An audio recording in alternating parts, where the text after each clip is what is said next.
Bonjour et bienvenue à votre émission d'actualité Qu'en pensez-vous? Où on analyse, on décortique et on commente l'actualité ambiante. Et cette semaine, Jules Simard nous apporte sa sagesse monumentale. Non mais, pour vrai, je ne serais rien sans lui. Ah! Merci, T'en mets Jules, trop, d'être t'en mets là. trop, là. Faut faire attention, on perd la crédibilité quand on en met trop. c'est vrai, Faut c'est faire vrai. attention. Non, nos échanges sont vigoureux et nourris par notre intelligence collective. Ah, Merci, ben, Jules. là, d'être là. en bas.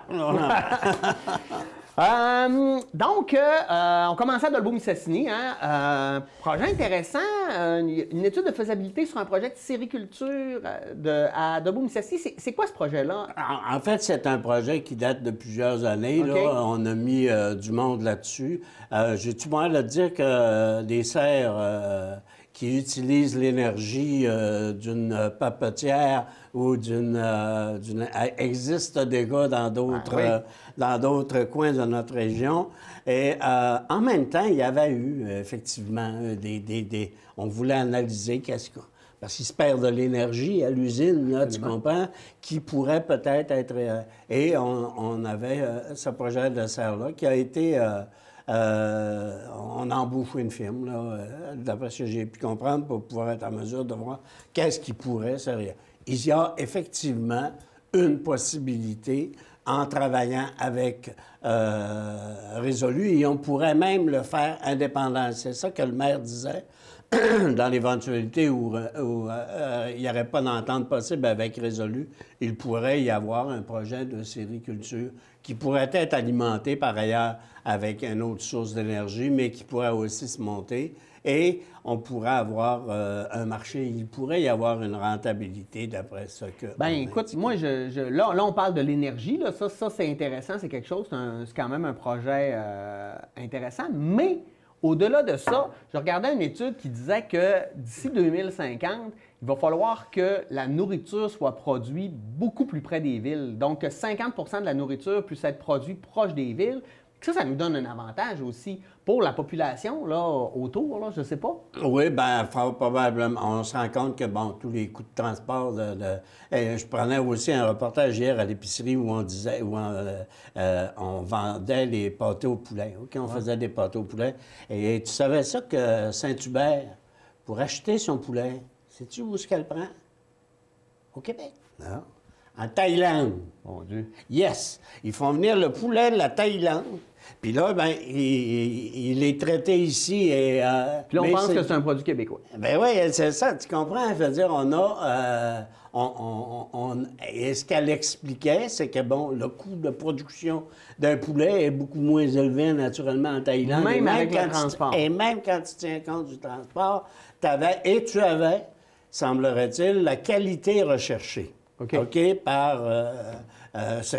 Puis au Québec, il y en a qui produisent du poulet, là, quand on a un qu'à se souvenir ce qui s'est passé l'année passée, lorsqu'il y a eu une grève chez un abattoir. Et en parlant d'abattoir, d'ailleurs, on a un projet de... Oui, on en parlait aussi. Qui s'en vient. Alors, juste pour revenir sur le point en disant que, oui, ces produits-là de consommation le plus près, on le regarde. Maintenant, ce que l'on se dit, c'est que, tu sais, je veux dire, je peux, comme agriculteur, te faire du poulet. Mais si je le vends dans la région, je vais être obligé de le vendre beaucoup trop cher parce que... On n'est pas, ce serait pas concurrentiel pas avec... nécessairement. Mais là, tu avec... comprends, c'est parce un que, peu chiant, mais quand on regarde l'avenir, là, l'inflation, le prix de l'essence, le coût du transport va augmenter. Puis en plus, du côté environnemental, c'est vraiment mauvais. Ah ouais, c'est sûr. Fait que je pense que c'est un débouché intéressant à long terme. Là. Il pourrait certainement se regarder et on pourrait procéder à de l'analyse, effectivement, de projets en fonction de cet élément-là. OK? Y donner l'importance qu'il se doit d'avoir lorsque tu as des prérogatives en disant, bon, mais vous, il faudrait qu'on ait un produit vert, un produit plus environnemental. La question du transport rentre en ligne de compte automatiquement à ce moment-là et on peut voir qu'est-ce qu'il y en a. C'est intéressant, c'est intéressant. Mais écoute, on va faire du pouce là-dessus. On va en parler d'un projet d'abattoir mobile parce qu'on sait que, mettons, on consomme beaucoup de viande quand même, nous, au Saguenay-Lac-Saint-Jean. Et puis, on n'a pas d'abattoir privé là, où les gens peuvent aller faire abattre leurs bêtes. Pourtant, on produit du bœuf. mais on est obligé de l'envoyer se faire abattre ailleurs, encore là au niveau du transport. Projet très intéressant, là, un abattoir qui se promènerait partout dans la région où on pourrait faire abattre nos bêtes. Donc, on diminue le coût de transport. La viande est plus fraîche, plus près de ses marchés, etc. T'en penses quoi? Oui, effectivement, c'est pas un projet d'hier non plus, celui-là. Hein? Ça fait plusieurs années que l'on discute de faire venir justement un abattoir pour que ce soit pour les veaux, les bœufs, les cochons, tout ce qu'il y en a, exact, tout ce qu'il y en a là-dessus. C'est correct que on le regarde puis qu'on puisse être en mesure de pouvoir. Maintenant, c'est qui va. Où on va l'envoyer, là, cette viande-là? Est-ce que c'est sur un marché local? Est-ce que c'est sûr qu'on va vouloir aller sur le marché? Et, tu sais, qu'est-ce que Métro va faire si demain matin, tu as du bœuf frais chez vous? Qu'est-ce que Métro fait?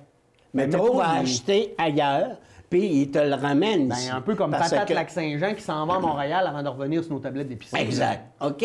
Or, tout dépend. Je pense qu'il y a, oui, un projet qui peut être intéressant, mais il faut être capable de le vendre. Et qui va acheter au départ pour pouvoir être en mesure de faire du détail? Est-ce que c'est le consommateur direct? Est-ce que tu vas devoir, comme agriculteur, avoir aussi un comptoir de vente sur ta ferme parce que tu veux rejoindre ou encore te prendre un local en ville pour être capable de... c'est dans la distribution là, que exact, ça va être compliqué. On peut faire un projet. On pourrait-tu prendre le modèle des microbrasseries? Tu sais, dans le sens que les microbrasseries sont locales, puis ils réussissent à avoir un mode de diffusion de leur bière à travers toutes les dépanneurs, épiceries de la région, qui est relativement efficace, là. C'est rare que tu rentres d'un endroit où tu es capable de trouver de la micro du lac. Ce qui fait faciliter, même si certains diront que c'est des problèmes supplémentaires, ce qui facilite la mise en marché des produits comme la bière, les microbrasseries, c'est le fait que tu te dois d'avoir aussi un permis de la part mais pas du ministère de la Consommation, mais de la SAQ, pour pouvoir être en mesure. Or, parce qu'au Québec, les produits alcoolisés, c'est par la SAQ. Oui, il y a eu de la délégation. Tu peux vendre de la bière à l'indépendant, tu peux vendre du vin, mais au départ... C'est eux qui gèrent. C'est ça. Or, la Société des liqueurs. Facilité. Je me souviens d'avoir fait un reportage dans le temps avec Lauré Desbois qui voulait mettre de l'avant son kir. Oui. OK? Bon. Or, elle m'expliquait que pour pouvoir être capable de vendre son kir, elle avait qu'une place où elle pouvait aller. SAQ. La SAQ. Or, là, la SAQ, je me souviens, Denis Trottier avait travaillé énormément sur un dossier de cette nature-là pour permettre justement à la SAQ d'élargir le pouvoir de mise en marché. Mais ça a déjà changé parce que maintenant, entre autres, là, les distilleries qui sont locales peuvent vendre à la distillerie. Tu peux vendre direct. OK. Mais tu peux pas t'en aller puis dans le dépanneur ou dans un... Puis là, la mise en main. Alors, il y a tout ce phénomène-là qui a aidé. Est-ce qu'on ne pourrait pas avoir la même affaire pour le bœuf, disons, là, si on revient à ce qu'il y a... Parce que ça représente 10... Ce qu'on abattrait au Saguenay-Lac-Saint-Jean, ça représenterait à peu près 10 de ce qu'on consomme. Donc, on est capable... On serait capable de l'écouler localement. On serait capable. Ça pourrait devenir même une fierté régionale. Là. Deux, ça pourrait aussi te donner, tu sais, le bœuf que tu abats et qui a été élevé ici n'a pas le même goût que celui qui a été abattu dans l'Ouest canadien puis que tu consommes. Pourquoi? Parce que, bon, ils ne mangent pas la même... La grosseur des cheptels aussi. C'est ça. Et deux, il ne faut pas oublier que pourquoi est-ce que on a les métros, IGA et... Provigo de ce monde achètent justement et en grande quantité et à peu près toujours le même bœuf avec les mêmes spécifications parce que le consommateur est habitué à avoir tel goût. Oui. Or, si tu manges, je ne sais pas si ça t'est déjà arrivé là, de manger pas de la vache, mais un veau qui a été élevé ici, tu n'as pas tout à fait le même goût. Il faut que tu te réhabitues. C'est un peu comme si tu manges de l'orignal. Ça ressemble à du bœuf, mais c'est pas du bœuf. Ce qu'il a mangé, contribuent au goût. Alors, ce phénomène-là est aussi en ligne de compte. Il faudrait donc rééduquer nos palais à être capables de manger et à trouver aussi, c'est pas parce que c'est pas bon, là, c'est pas ça que je dis, c'est parce qu'on est habitué à avoir. Oui, il faut juste aussi bien cuisiner, là, à un moment donné, ça goûte pas juste Oui, mais tu ne changeras pas nécessairement... non, mais tu veux dire du bœuf à ragoût, là, ça goûte le ragoût. Bref, revenons à Dolbeau-Mistassini, parlons du parc industriel. Ce qu'on s'aperçoit avec le temps, c'est que il y a beaucoup de gens qui boudent le parc industriel de Dolbeau-Mistassini, tellement que Dolbeau-Mistassini est en train de davantage développer la partie industrielle dans la friche. Qu'est-ce qui se passe? Pourquoi? Est-ce que c'est la proximité avec Saint-Félicien? Le transport au niveau des ponts traversés de Dolbeau-Mistassini, c'est peut-être plus compliqué. Comment tu analyses ça, toi? Ça fait longtemps là, qu'il fait un peu pitié le parc industriel à Mistassini. Oui, mais c'est parce que... On a créé un parc industriel à Mistassini et dans le temps, c'était hors Dolbeau-Mistassini. Oui, il était séparé. C'était Dolbeau. Or, on s'est fait des projets, hein? Ici, on avait un parc industriel aussi qui était quasiment dans le centre-ville, là, sur le boulevard Vézina, et on a élargi ce parc industriel-là dans d'autres secteurs. Ça permet de faire en sorte que tu investis de l'argent. L'autre bord, on avait aussi investi de l'argent pour être capable de... Et bon, et là, il vient demain matin des avantages fiscaux ou pas fiscaux pour pouvoir t'aider à t'attribuer. Et, un tel s'installe, bon, OK, je vais m'installer dans le parc.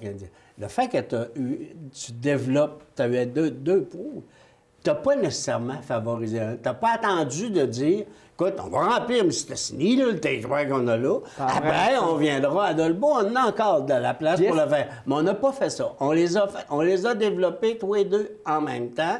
Et là, oui, tu peux peut-être avoir un accès, dépendamment de ce que tu fais comme ton entreprise, un accès plus privilégié. Supposons que tu voulais envoyer ton matériel par le train.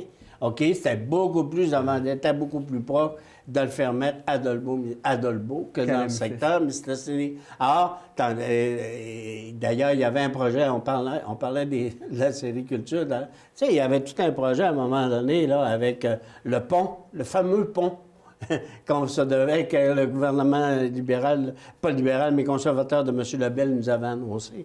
Il n'est pas encore bâti. Ferroviaire? Oui, il n'est pas encore bâti. Hein. Ça, là, ça permettait d'avoir pas une surutilisation, mais une utilisation maximale de tout le potentiel qu'avait le complexe de la Syrie. Exact, tu avais tout un bon, là, le problème, il ne fonctionne plus. En tout cas, on n'en entend plus parler. Là. Je trouve ça quand même dommage. C'est dommage, mais en même temps, si ça a tombé de même, c'est peut-être que le besoin n'était pas si grand. Oui, mais ça permettait de... faut pas oublier que le train, là, quand tu vas à Alma, après ça, il faut que tu fasses l'autre bord. Tu n'as pas de tour. Il ne fait pas le tour du lac, ton train. Là. C'est un désavantage. Qu'on le veuille ou non, pour Dolbeau-Mistassini. Moi, je pense que c'est un désavantage. Ça aurait été intéressant, effectivement. Bon, il n'y a pas de main qui est bâti. Moi, je ne suis pas un entrepreneur, là, je ne connais pas tout, mais est-ce que ça aurait été possible de donner des vocations différentes au parc industriel de Mistassini, de Dolbeau, pour justement favoriser des investissements différents?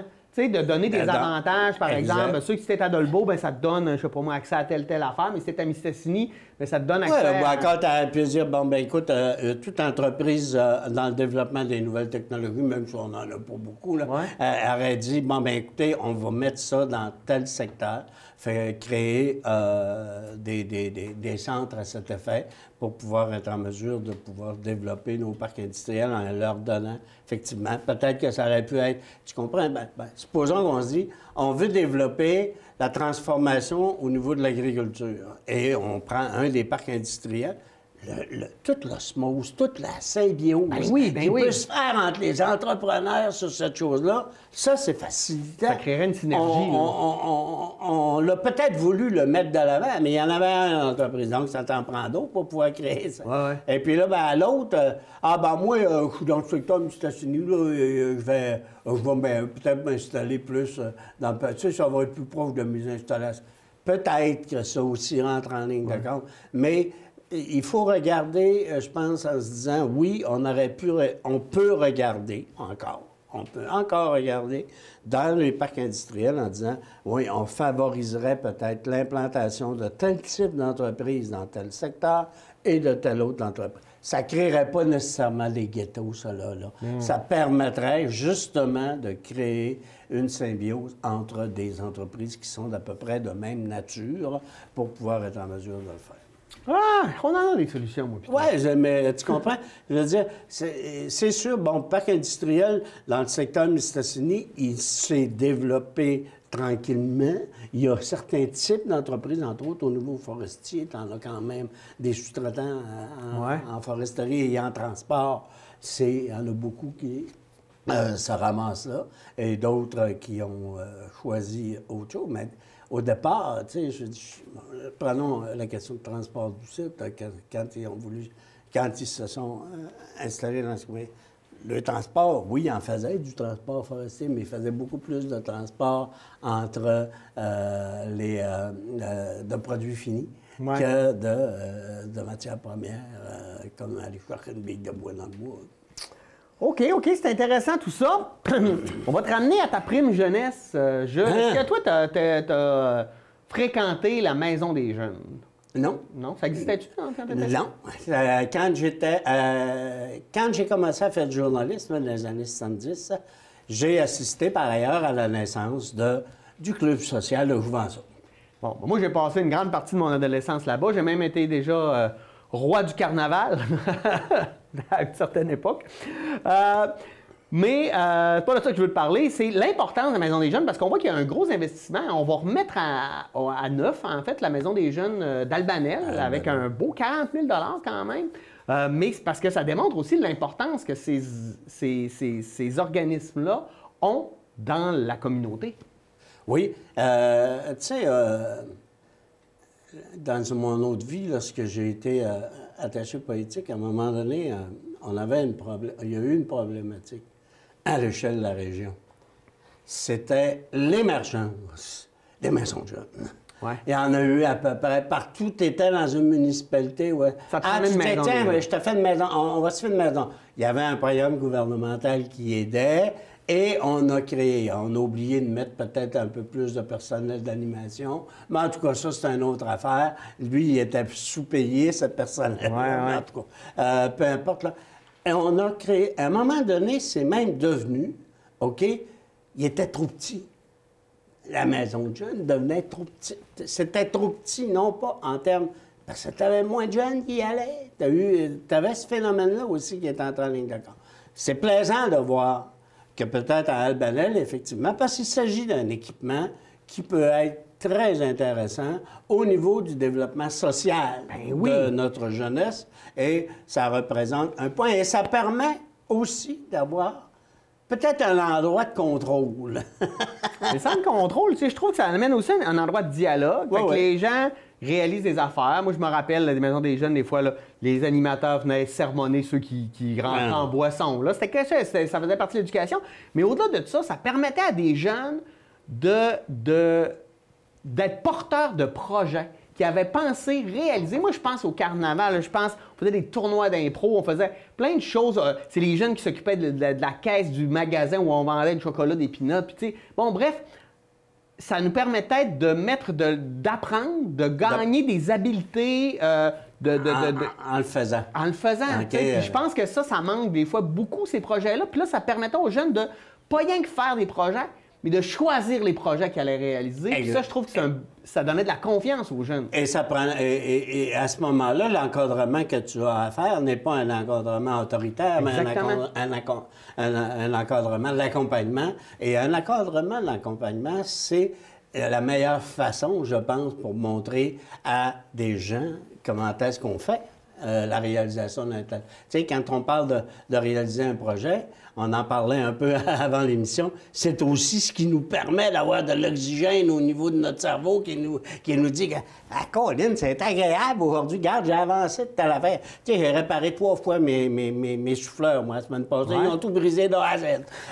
Mais j'étais content de les avoir en réparation. Là, ils fonctionnent jusqu'à la prochaine tempête, parce que quand il y a une tempête, un souffleur, ça brise. Mais ça te donne confiance en toi. Exact, et ça te permet, tu sais, c'est Même ça, ce genre de de l'expliquer projet. à d'autres, un autre a le même problème, tu es capable de... Et ça permet de faire en sorte que ces projets-là, et ça, je suis d'accord avec toi que les maisons de jeunes, ça permet à notre jeunesse de pouvoir être en mesure de se monter un projet et de le mener à terme. C'est pas injuste que d'assister à une partie de hockey parce que tu fais partie d'un regroupement de hockey. Exactement. Je veux dire, tu as une réalité sociale qui existe aussi avec le hockey, mais c'est pas la même affaire, c'est monté.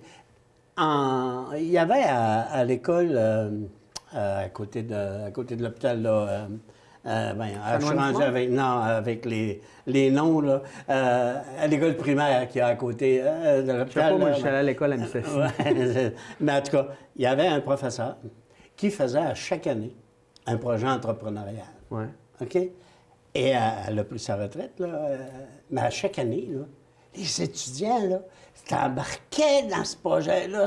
Non seulement s'embarquaient, mais tu avais le président du conseil d'administration. Elle lui montait toute une structure d'organisation et de fabrication de produits ou de services, parce qu'il y en avait que c'était des entreprises de services. Puis tu avais quelqu'un qui s'occupait de la mise en marché. Tu comprends ça, là? C'est à peu près la meilleure affaire. C'est la meilleure école de faire des choses. Oui, là. c'est de faire. T'sais. Je veux dire, quand on nous dit, quand on nous parle en enseignement ou en pédagogie, il y a le savoir, savoir-faire et savoir-être. Le savoir-faire, là, il faut que il se développe en faisant et non pas juste en observant. Puis on le sait, nous, politologues, entre la théorie puis le terrain, il y a souvent pas mal de différences, par-en à Karl Marx. Exact. Bref. Exact. C'est comme mon ami, moi, dans mon temps. Non, c'est correct. Bon, hey, Rio Tinto. L'aluminium est au sommet depuis longtemps. Même quand il était en dessous de 2000, on faisait des profits. Là, il est au-dessus de 3000 $ la tonne. Là, le discours chez Rio Tinto est très optimiste. Est-ce que ça va débloquer sur des projets? Là, on se rappelle qu'à l'époque de Jean Charest, là, on était supposé investir 2 milliards de projets dans la région. On attend toujours là, 1,5 milliard. Là. Non, mais c'est-tu le bon moment? Puis là, on sent qu'il y a un optimisme. On le sait aussi que les syndicats ont fait leur travail. Qu'est-ce que ça va prendre? Une demande. Ouais. Oui, mais non, mais ce que je veux dire, attendons-nous quand tu es rendu à 3000 pièces et puis tu réussis à satisfaire ton marché, donc ça te prend une nouvelle demande pour pouvoir être en... Tu sais, je veux dire, moi, je pense qu'il y a, puis d'ailleurs, dans le discours, ça sentait cette chose-là. Ouais. On a peut-être une capacité de production mondiale d'aluminium qui actuellement semble correspondre à la demande. OK, on a cette capacité d'y répondre actuellement. Et surtout au prix qui est là, là, ça te permet dans le grand E du Brovi. Comme si et de pouvoir le donner. Et de pouvoir le donner à tes actionnaires. Mais est-ce que, oui, il peut y avoir d'autres utilisations de l'aluminium? Et c'est peut-être là-dessus qu'il pourrait y avoir du développement, de la recherche. Donc, on pourrait utiliser nos centres qui sont ici pour pouvoir être et d'investir là-dedans pour pouvoir être en mesure de dire, est-ce que ça... Parce que c'est que ça me donne de rebâtir une aluminerie si je suis obligé d'en former 2 autres parce que la capacité de production est là. Ah ouais, puis la capacité de production qui va s'en venir, elle va être robotisée de plus en plus. Non, mais ça, c'est sûr qu'au niveau des emplois, c'est pas là que ça va être le plus gagnant. Plus... Mais moi, là, mettons, là, je veux avoir de la vision. Là. Moi, là, je veux avoir de la vision, j'essaie de comprendre la géopolitique mondiale puis comment les marchés vont se passer. Là, en ce moment, là, il y a une guerre là, qui va mettre 2 pays à terre, des gros producteurs d'acier, de métaux. Je pense là, que quand le marché va être prêt, là, nous, on va déjà être en retard. Là, parce que le temps de construire une usine puis de pouvoir prendre les parts du marché, il faut être prêt à fonctionner. Mais tu sais bien que si on dit aujourd'hui, on crée une nouvelle usine, bien, on ne commence pas avant dans 2 ans là, à produire. c'est sûr. Fait que je trouve qu'il manque de vision, moi, Rio Tinto. Au niveau des marchés. Possible. Ou encore, il ne faut pas oublier que Rio Tinto, c'est pas juste hongrois. Non. Puis la compagnie n'a pas juste l'aluminium, puis en même que l'aluminium est une minime partie de leur exploitation. Pour eux. C'est pas l'Alcan, comme on dit. Non, c'est ça. Dans le temps, l'Alcan, c'était juste l'aluminium. Mais peut-être que, oui, mais, tu sais, on va dire, regarde la guerre qu'on dit là, actuellement. Oui, ça nous crée des opportunités, puis il faudrait peut-être. Sauf que, bon, ça, c'est tenir compte du fait, la guerre, elle ne sera pas éternelle. Elle ne sera pas éternelle. Alors, tu vas revenir à des conditions de marché qui vont avoir changé. Il est vrai. Par contre, ces conditions de marché-là, ils sont pas... Le marché, c'est pas illimité, ça, là. Je veux dire, moi, si j'ai besoin de m'acheter une automobile, j'ai pas besoin de m'en acheter 4. T'es d'accord avec moi? On n'a pas les moyens. Non, en plus, je n'ai même pas un moyen de l'acheter. Mais indépendamment de ça, tu comprends ce que je veux dire? Ce que je veux dire, c'est que quand on parle de questions de marché, oui, on peut en fabriquer de l'aluminium, mais moi, ce que je pense et ce que j'entends, à tout le moins, peut-être que je ne l'entends pas à 100 mais ce que j'entends, c'est qu'on aurait des capacités de production d'aluminium actuellement, OK, qui ne sont, par les usines existantes, qui ne sont pas utilisées non plus à 100 pour répondre au marché. Donc, il reste encore de la place. Oui, il reste de la place pour engranger des profits, mais il reste que... pourquoi on crée une sur-offre? Mais il y a une autre affaire. Rio Tinto là, a signé une entente avec le gouvernement. On va investir 2 milliards. Qu'est-ce que le gouvernement peut faire pour les obliger à respecter leur entente? Parce qu'on s'entend, là. Le 10 ans où il était supposé d'investir le 2 milliards, il est dépassé depuis longtemps, là. Mais pourquoi on ne peut rien faire face à ces compagnies-là? Je veux dire, on a une entente signée, là. Si toi, tu ne payes pas, mettons, tu t'achètes une auto neuve, tu signes un contrat, puis à un moment donné, tu ne payes pas, là, bien, ils vont venir chercher ton char dans ta cour, Est-ce que dans le contrat qu'ils ont là, tu as bien, c'est pas, c'est une entente secrète. C'est en plein ça. On ne sait pas ce qu'il y a dedans. Merci, Jean Charest. On ne sait pas, sait pas ce qu'il y a dedans. Non. OK? C'est quoi, je te donne un ananas, c'est quoi le bonbon que tu me donnes, là? Il profite toujours là, du taux d'électricité le plus bas au monde. Il profite des taux d'électricité, effectivement, parmi les plus bas. Ils bénéficient de la capacité de production d'électricité.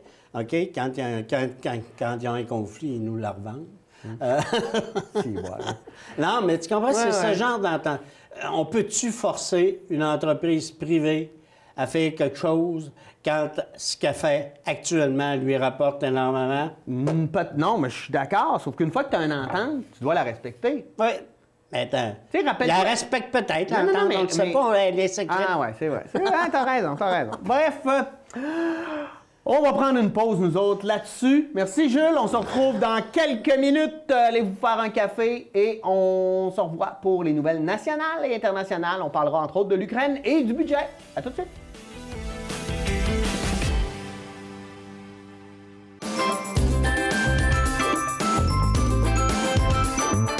L'inspirante Manon Brassard nous invite dans son atelier afin de nous apprendre à bricoler 1001 projets.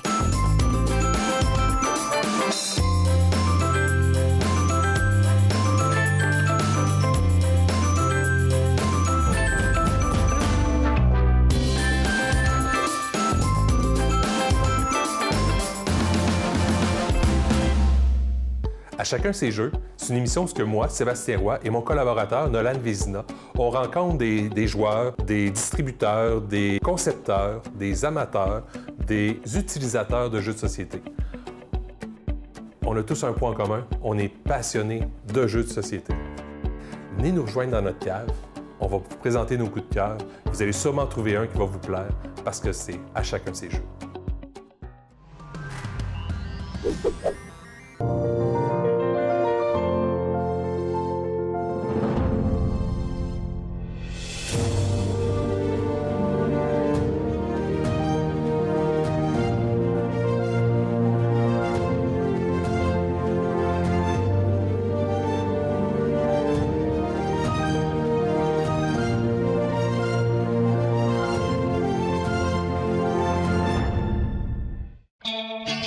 Cet été, la télé du Lac s'en va à la découverte des attraits touristiques de la MRC Maria-Chapdelaine. Avec mes collègues, on va se promener entre Notre-Dame-de-Lorette, Girardville et en passant par Debout-Mistassini, bien évidemment. Tourisme gourmand, hébergement, activités nautiques et encore plein d'autres surprises qu'on vous réserve. Embarquez avec moi. Cet été, c'est ma tournée.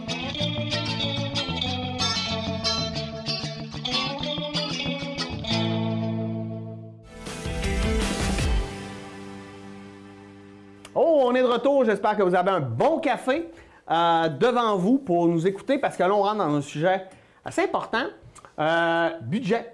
Budget de la CAQ. Dernier budget de ce mandat-là de la CAQ.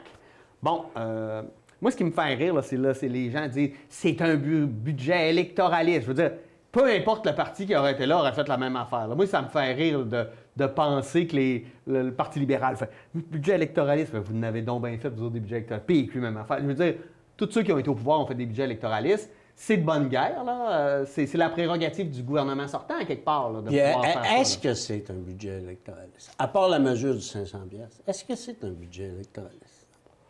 Est-ce que c'est un budget... Ben, moi, je pense que oui, là. Parce que la mesure du 500$, ça fait du plaisir à se voir. Je te dis, enlève-moi là. Hein? Enlève-la, là. Non, mais c'est la figure forte, là. Ouais. C'est 3 millions c'est 3 milliards Ouais. sur un un budget de...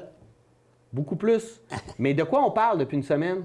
Fait que dans l'imaginaire collectif, là, c'est ça qu'on parle. Donc, l'élément électoraliste, il fonctionne. Parce qu'à date, on parle que... Ben, il fonctionne. Il y a beaucoup de gens qui font... Ouais. Tu veux faire avec ça? Non, mais ben, on va tous être contents d'avoir 500$. Mais la problématique, selon moi, c'est que l'inflation, pour lutter contre l'inflation, il faut limiter les dépenses pour diminuer l'inflation. Là, on donne plus d'argent aux gens qui vont le dépenser. Je pense pas que ça va régler le problème d'inflation. Et en plus, c'est un chèque, là. Le prix du gaz va continuer à monter, puis le prix de la bouffe va continuer à monter, là. Fait que je pense qu'on ne règle pas. C'est pour ça que c'est une nana électorale. Le prix de l'électricité électorale. va continuer à monter. Bien, grâce à notre bon gouvernement caquiste qui a décidé d'indexer à l'inflation quand tout le monde leur disait de ne pas le faire. Là. Fait que là, il faut qu'ils reculent. Là. Ils vont dire « Oh, on le fera pas, ça sera pas ça. » Et que ça me fait rire, ça. Non, c'est quoi ton analyse du budget, toi, d'abord? C'est un budget post-pandémique qui permet de faire en sorte que, et qui bénéficie du fait que nous soyons dans une période inflationniste. Parce que quand il y a de l'inflation, les taxes à la consommation augmentent, et de beaucoup, parce qu'on marque au pourcentage. Hein? Tu payes 13 quand tu payes les deux taxes, 13 au total sur ton bien de consommation. Ce que tu as acheté. Mais si ce que tu achètes coûte plus cher, donc tu payes plus de taxes, donc ça met plus d'argent. Donc, tu contribues encore à faire que l'inflation augmente et tout ça. Donc, le gouvernement, quand il nous retourne 500$, ça fait qu'un, là. OK? Il n'y a pas de problème, c'est nous autres qui le payons. Ben oui, mais non. On le paye. Quand on consomme, on le paye. Fait que là, il nous le retourne tout simplement pour qu'on reconsomme encore plus. Et là, j'embarque dans ton raisonnement de faire en sorte que, oui, il s'agit d'une mesure, même si, au total, c'est quand même 3 milliards que tu injectes dans l'économie. Mais ça ne fera pas baisser l'inflation. Non, ça ne fera pas baisser. Donc, ça nous fait dire le vrai problème... Bien, c'est ça qui me fait dire que c'est électoraliste, parce que l'objectif de lutter contre l'inflation, il ne sera pas atteint avec ça. Ah, c'est ça, pour faire plaisir il l'a pas mis. On ne l'a pas mis collectivement comme objectif. Non. Ce qu'on a mis comme objectif, c'est comment est-ce que tu peux nous aider? On est en période d'inflation. Bien, comment est-ce que je peux t'aider? Moi, t'envoyer 500$. Ça, mais le vrai problème n'est pas là. Le vrai problème, c'est qu'on est en période inflationniste.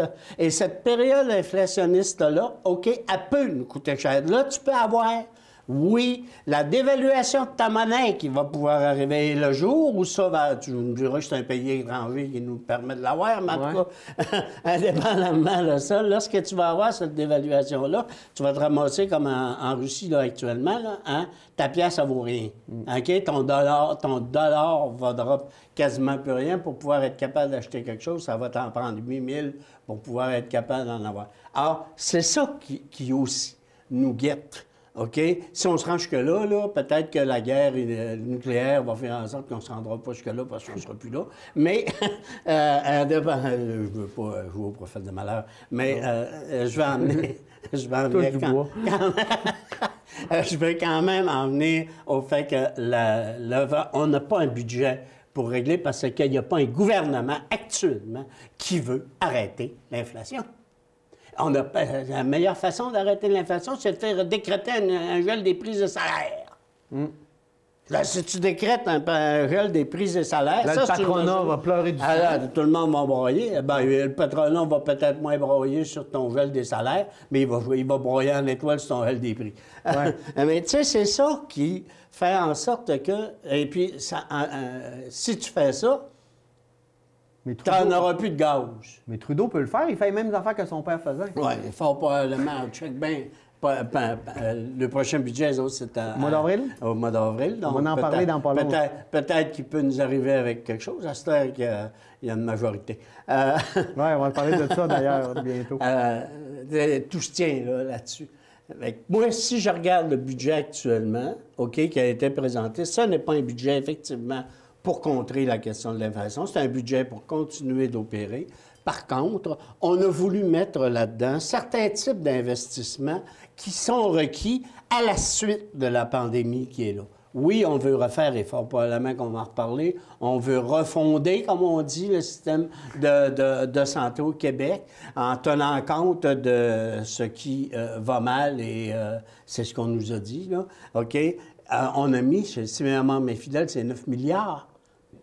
9 milliards de dollars pour arranger ce qui, actuellement, gruge près de 60 de toutes les ressources des dépenses gouvernementales.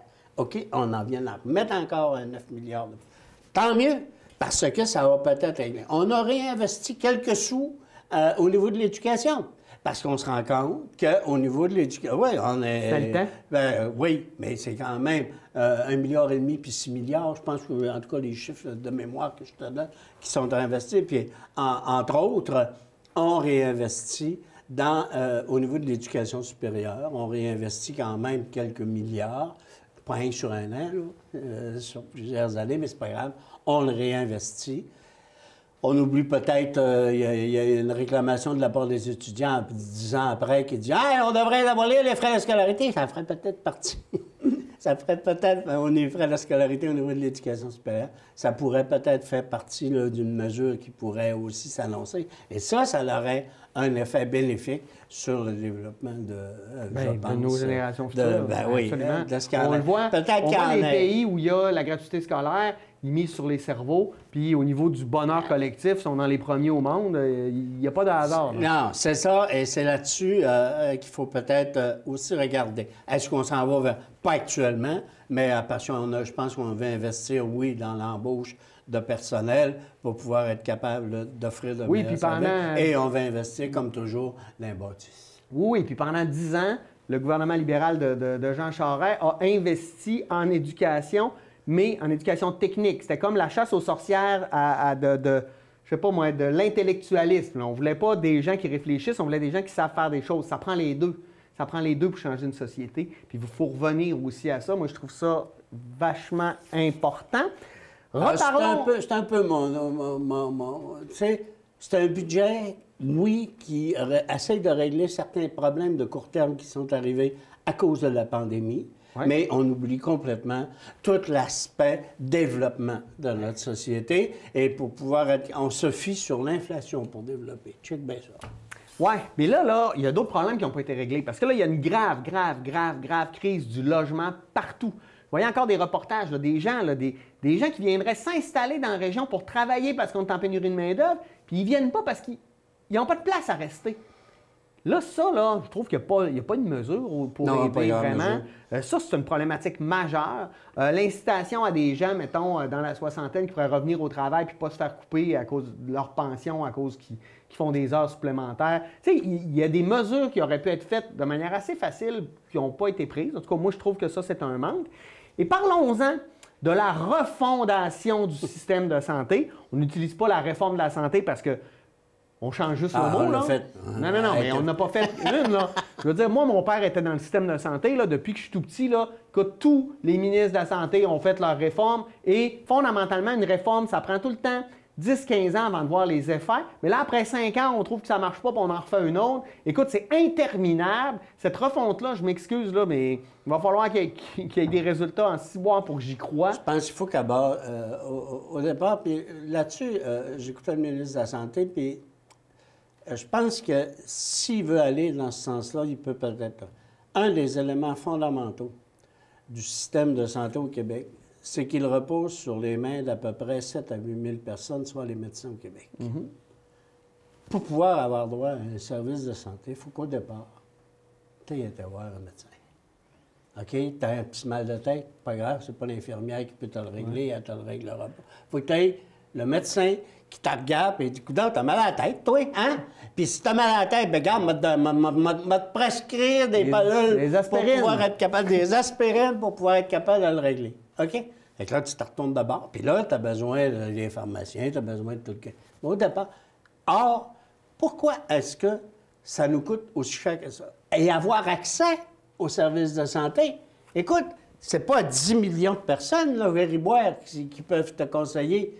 C'est une couple de mille, Vériboire, à l'échelle du Québec, qui peuvent dire, oui, tu as le droit d'avoir ton service de résidence. Je te rouvre la porte pour que tu rentres dans la santé, je te donne un petit papier comme de quoi qu'il va faire. Je ne veux pas dénigrer le travail des médecins là, en disant ça, mais je vais essayer d'illustrer. Il y a un fonctionnement dans l'accessibilité qui est problématique parce que et puis tout le monde, c'est parce que tout le monde le reconnaît, c'est ça. Ouais. Regarde, il y a une madame enceinte, hein, une femme enceinte qui veut accoucher.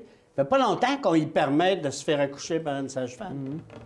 Non, puis de voir des infirmières qui pourraient régler une bonne partie des problèmes. J'avais vu un projet pilote d'ailleurs, là, je ne me rappelle plus c'est où, mais où on filtrait les appels, puis finalement, pour un cabinet de médecins, parce qu'on avait aussi accès à des physiothérapeutes, des infirmières, praticiennes, etc., bien, finalement, il n'y avait que 30 des gens qui appelaient qui se ramassaient devant un médecin.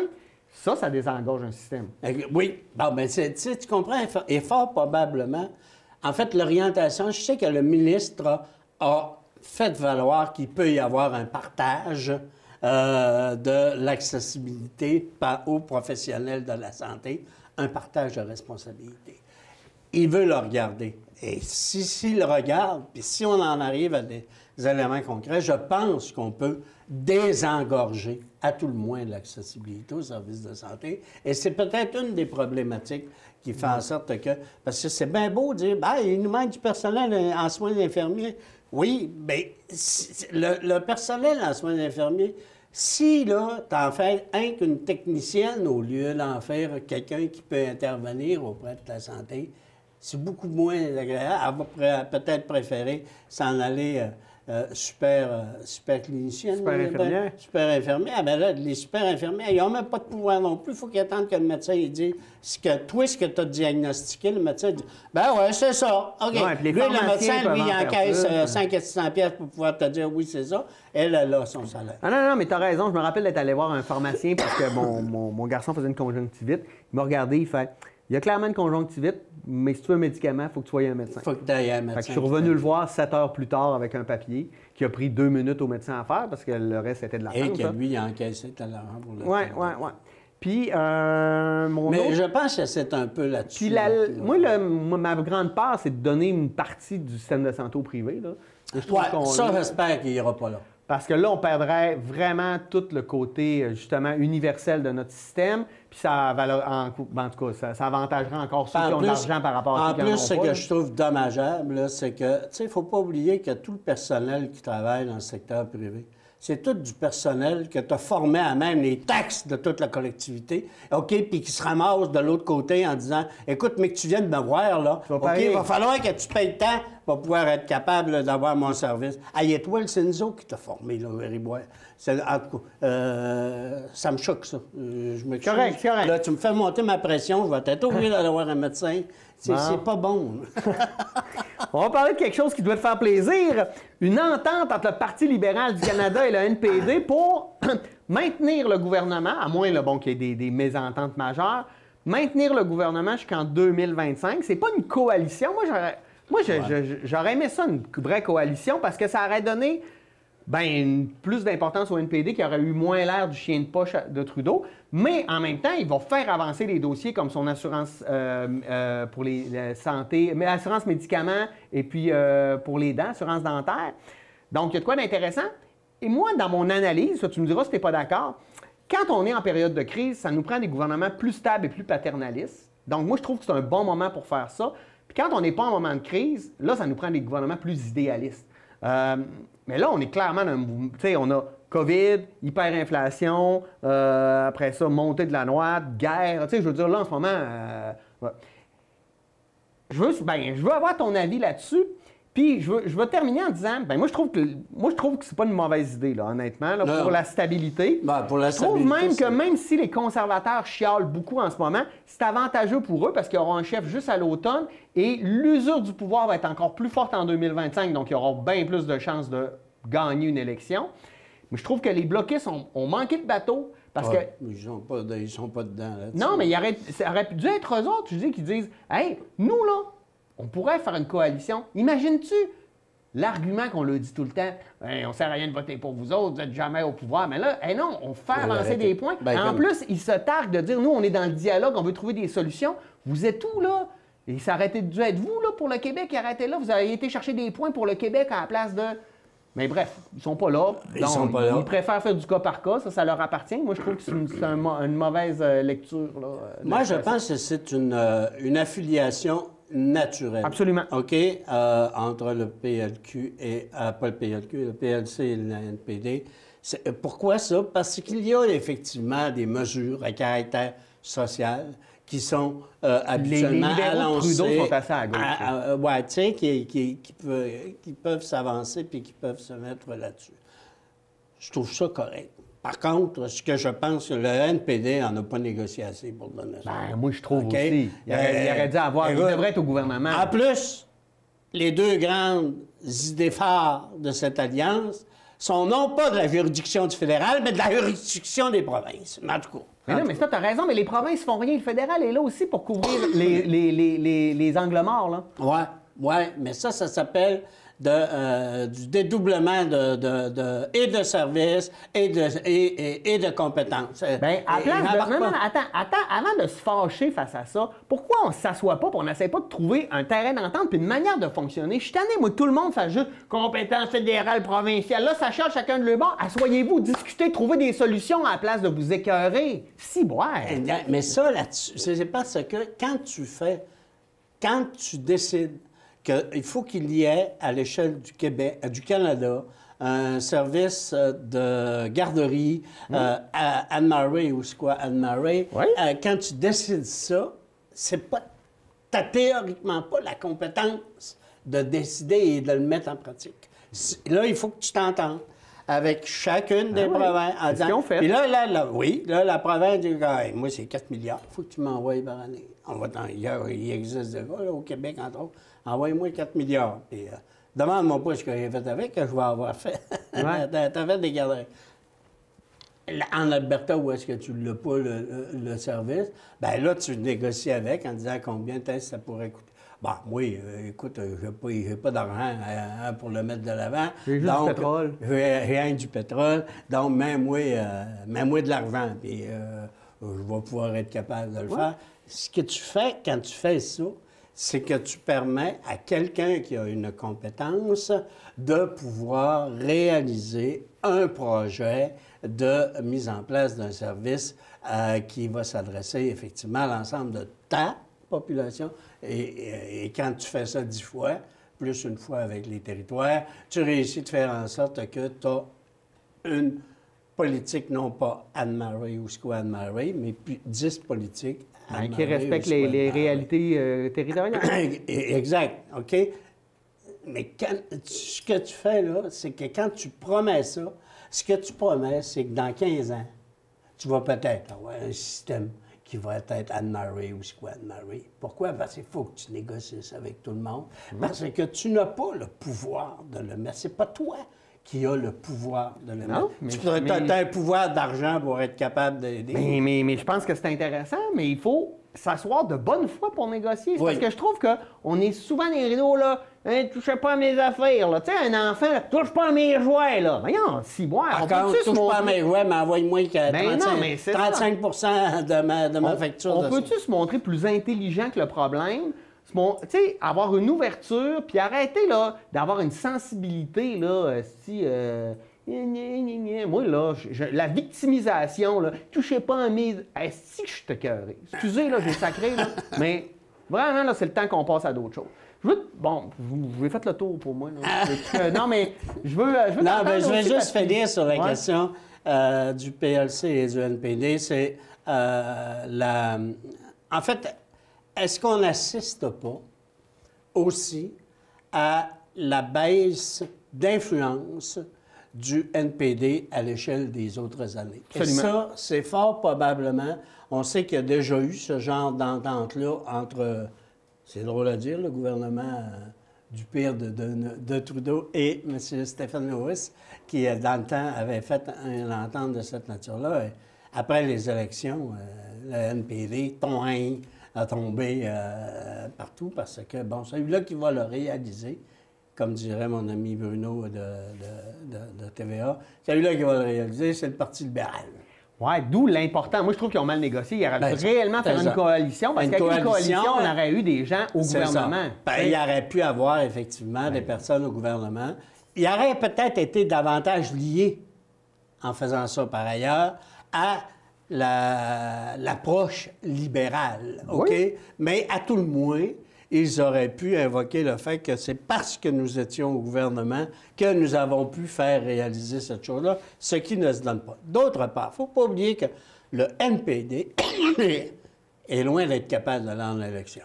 Ben oui. Hein? Bon, ça rentre Ben, en ligne de absolument. compte. Ben oui. Donc, pour lui, c'était une Ça, façon... c'est ce qu'on ne dit pas, mais tu auras parfaitement C'est raison. ça. Et mon dernier élément, et voilà la porte de sortie que Justin Trudeau voulait avoir pour sacrer son camp. Top! Oh! Je suis désolé, c'est mon dada. Ouais, Mais c'est correct. c'est sûr et certain que c'est la meilleure porte de sortie qu'il ne voulait pas avoir pour sacrer son camp. En plus, les conservateurs n'ont pas de chef. Il faut qu'ils fassent élire un chef. Il faut Il qu'il risque donc d'avoir- son opposition C'est pas va fait, les être- conservateurs, Exact. Son opposition est aussi fragilisée. Il a la possibilité de laisser à Mme Freeland Freeland. un parti qui actuellement est en position pour faire 3 années intéressantes parce que l'autre vient de dire qu'il va la... Check bien ça. Ouais. C'est bon, c'est bon. Là, on devrait sûrement parler de la 6e vague et de la 4e, de 6e vague de COVID et de la 4e dose de vaccin qui s'en viennent, mais on n'a pas le goût, fait qu'on n'en parlera pas. Je vais t'amener plutôt en Ukraine. Bon, le conflit s'enlise, on est à 1 mois à peu près du conflit. Des grosses discussions, le ton a changé, on voit des nouvelles armes arriver. Moi, bon, là, on ne tombera pas dans la stratégie militaire, mais je veux parler du budget fédéral qui s'en vient. On sait qu'on n'accote pas, on est à peu près à 1,2-1,3 % d'investissement de notre PIB dans le militaire. Puis en plus, on investit mal en achetant des vieilles affaires qui vont être finies bientôt. Là, est-ce qu'il faut s'attendre? Parce que là, il va y avoir une problématique dans ce budget-là. Là, on a creusé un énorme déficit avec la COVID. Là, il faut investir davantage dans notre militaire. Mais là, il faut aussi répondre aux attentes du NPD avec l'assurance dentaire. Donc, ça va être de l'argent à mettre encore et encore et encore. Qu'est-ce que tu t'attends pour toi? Moi, j'ai l'impression qu'on va investir beaucoup dans l'aviation, les brise-glaces. C'est pour tout la protection du Nord, là. Moi, je pense qu'il est là notre enjeu, là. Actuellement, oui, à l'évidence, ce point-là est... il faut moderniser, effectivement l'équipement qui nous sert. Juste le système de radar dans le Nord qui est complètement désuet. Bon, la pression d'investir davantage au niveau de l'OTAN va aussi être là. OK? Il va falloir... Puis je pense qu'on va répondre présent. Donc, je pense... Bien, on peut pas reculer. Ben là, on est là. Non, ils peuvent plus reculer. Puis avec ce que Trudeau a fait de beaucoup des Ben oui, puis là, il y a une unité au niveau de l'OTAN qu'on n'a pas vue depuis les années 60. là. Ben oui, puis au lendemain. Donc, oui, il va falloir qu'ils investissent à quelle hauteur, Je ne sais pas, il faut avoir le mec qui sont beaucoup plus qualifiés que moi pour pouvoir Moi, je pense le qu'on dire. va aller à l'équivalent de, je sais pas, 2,5-3 % du PIB. Là. Peut-être. Ben, de toute façon, là, on le sait, là, nos avions sont désuets, nos bateaux sont désuets, nos skidoo sont... Non, mais je sais pas ce qu'ils ont, là, mais les bateaux, puis les avions, puis les hélicoptères, je veux dire, ça date tout là, d'un autre millénaire. Là. Ah oui, exact. Il va falloir, et fort probablement qu'il devra répondre oui à cela. En ce qui regarde les autres mesures, il va se donner du temps pour pouvoir être en mesure. Mais oublie pas une affaire. J'oublie pas. Oublie pas que le gouvernement fédéral a aussi une taxe, c'est un pouvoir qu'on lui a donné lors de la Deuxième Guerre mondiale, de taxer ta consommation. Et oublie pas ce que je t'ai dit au tout début, on est en période inflationniste, donc mes revenus, là, ils viennent aussi d'augmenter. OK? Or, est-ce qu'il va être capable d'aller chercher, à cause des revenus, c'est pas le plus gros des revenus au fédéral, la question de la taxation, mais la TPS là, est quand même là. Je sais qu'elle doit servir pour payer des choses antérieures, mais il reste qu'on sait quand on l'utilise aussi à d'autres fins. Alors, ce que je m'attends, c'est que, oui, peut-être pas nécessairement une augmentation de la taxe fédérale, mais une augmentation encore des dépenses. Est-ce que ça va être absorbé par le déficit? Peut-être, OK, mais il y a quand même des revenus supplémentaires qui vont rentrer et qui vont pouvoir permettre, pas de donner des grosses marges de crédit, des marges de manœuvre, mais qui vont pouvoir être capables de faire en sorte qu'on s'enterre peut-être au niveau de notre poche. Ouais. Je pense qu'on peut s'enterrer à part les taxes de consommation. Ouais. Bien, je pense. Mais il est obligé. Ben non, mais non, il n'y aura pas le choix. Là. Il est obligé, effectivement, de rehausser avec tout le discours là, qui tient actuellement. Non, puis moi, je pense que la protection du nord de l'Arctique va être de plus en plus. Je ne serais vraiment pas surpris. Moi, mon pari, c'est une base militaire américaine dans le nord du Canada. Parce que les Américains adorent avoir des bases militaires dans d'autres pays. Et on n'est pas capable. Tu sais, je veux dire, toute l'armée canadienne rentre sur une base militaire américaine. On n'est pas capable. Ce territoire-là est trop vaste. On va avoir besoin d'aide. Puis je pense que l'OTAN va puis le NORAD demander... aussi, peut-être, davantage. Il va peut-être... je pense qu'on peut peut-être... Parce qu'il y a toute la question de la surveillance aérienne, c'est quand même NORAD. Ben, oui. C'est que... Et fort probablement que le budget de NORAD, ce qui est consacré dans notre partie à NORAD, peut peut-être aussi être augmenté. Donc, faire en sorte que tes investissements militaires soient peut-être à hauteur de ce que tu annonces, de ce que tu prévois. Merci, Jules. Toujours un plaisir de discuter avec toi de tout, en fait, mais surtout de l'actualité. Merci à vous d'avoir été là. Nous, on se dit à la semaine prochaine pour une nouvelle édition de Qu'en pensez-vous? Je ne serai pas là, mais il y aura des gens qui vont vous informer. À la semaine prochaine. Bye-bye.